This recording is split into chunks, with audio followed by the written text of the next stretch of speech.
அனைவருக்கும் வணக்கம். வரக்கூடிய டிஎன்பிசி ரயில்வேல இந்த மாதிரி சம் கேட்டால் எப்படி செய்யலாம் அப்படின்னு சொல்லி சம்ம பார்ப்போம். இப்போ சம்ம பாருங்க, ஒரு தொகையை 12% ஆண்டு வட்டி வீதத்தில் தனி வட்டிக்கு கொடுக்கும் பொழுது எத்தனை ஆண்டுகளில் இருமடங்காகும் மாறும் அப்படின்னு கேட்டிருக்காங்க.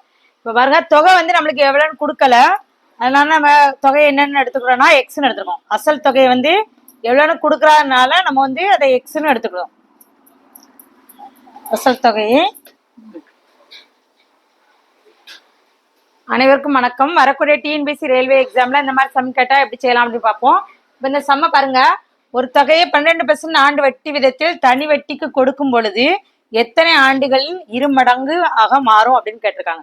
பாருங்க, இப்போ தொகை வந்து எவ்வளோன்னு கொடுக்கல, அதனால நம்ம வந்து தொகையை அசல் தொகை என்னன்னா எக்ஸ்ன்னு எடுத்துக்கிட்டோம். அசல் தொகையை எக்ஸ் என்க.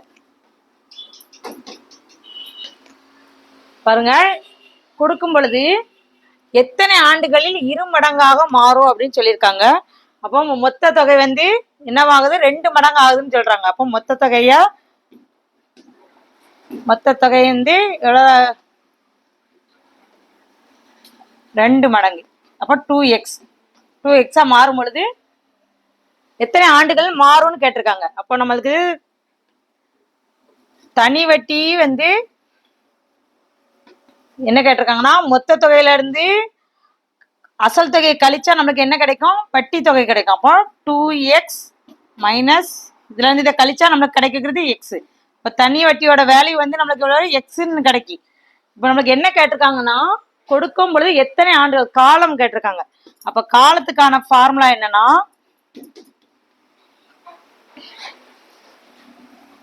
ஹண்ட்ரட் இன்ட்டு சிம்பிள் இன்ட்ரெஸ்ட், அதாவது தனி வட்டி divided by P into R. இதுதான் நம்மளுக்கான ஃபார்முலா. தனி வட்டி நம்ம என்ன சொல்லுவோம்னா எஸ்ஐன்னு சொல்லுவோம், சிம்பிள் இன்ட்ரெஸ்ட்னு சொல்லுவோம். பி ஃபார் அசல் தொகை, ஆர் பிளஸ் எவ்வளோ பர்சன்டேஜ். அப்போ நம்ம ஆர் வந்து நம்ம எவ்வளோ கொடுத்துருக்காங்கன்னா 12% கொடுத்துருக்காங்க. இப்போ நம்ம இதில் சப்ஸ்டிட் பண்ணோன்னா 100 இன்டு சிம்பிள் இன்ட்ரெஸ்ட்க்கு எக்ஸு, பியோட வேல்யூ அசல் தொகை எக்ஸு, ஆரோட வேல்யூ 12. இப்போ எக்ஸ் அடி கொடுத்துடலாம், கிடைக்கிறது 100 டிவைடட் பை 12.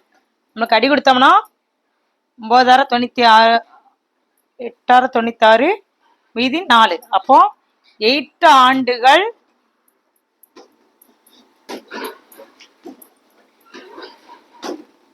4 மாதம் நம்மளுக்கு கிடைக்கக்கூடிய, நமக்கு என்ன கேட்டிருக்கோம், எத்தனை ஆண்டுகள், 8 ஆண்டு 4 மாதத்துல நம்மளுக்கு கொடுக்கக்கூடிய தொகை வந்து 2 மடங்கு ஆகும். இதான் ஆன்சர்.